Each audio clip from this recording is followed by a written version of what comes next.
அண்மைச் செய்தி. ராமநாதபுரம் அருகே குயவன்குடியில் கோவில் திருவிழாவின் போது பூக்குழியில் இறங்கியவர் தவறி விழுந்து படுகாயமடைந்து உயிரிழந்திருக்கிறார். இதுகுறித்த கூடுதல் விவரங்களை செய்தியாளர் பிரபுராவ் வழங்க கேட்கலாம். பிரபுராவ், வணக்கம். விவரங்களை சொல்லுங்க.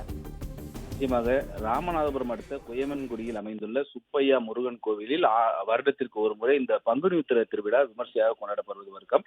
இந்த ஆண்டு பங்குனி உத்திரத்தை ஒட்டி 100க்கும் மேற்பட்ட பக்தர்கள் காப்பு கட்டி விரதம் இருந்து தங்களது நேர்த்திக்கடனை செலுத்தி வந்தனர். இந்நிலையில் கடந்த 10ஆம் தேதி பங்குனி உத்திரத்தை ஒட்டி குயவன்குடியில் நடைபெற்ற அந்த பூக்குழி உற்சவ விழாவில் கலந்து கொண்ட வாளாந்தரவையைச் சேர்ந்த கேசவன் என்பவர் அந்த பூக்குழியில் இறங்கும் போது நிலை தடுமாறி அக்னி குண்டத்தில் விழுந்தார். இதனையடுத்து அங்கு இருக்கக்கூடிய அந்த தீயணைப்பு படை வீரர்கள் அவரை மீட்டனர். இருப்பினும் அவருக்கு உடல் முழுவதும் தீப்புண் காயம் ஏற்பட்டது. இதனையடுத்து அவர் மருத்துவமனையில் சிகிச்சை பெற்று வந்த நிலையில் நேற்று இரவு அவர் சிகிச்சை பலனின்றி உயிரிழந்தார். இந்நிலையில் கேசவனின் மனைவி கேணிக்கரை காவல் நிலையத்தில் கொடுத்த புகாரின் பேரில் போலீசார் விசாரணை நடத்தி வருகின்றனர்.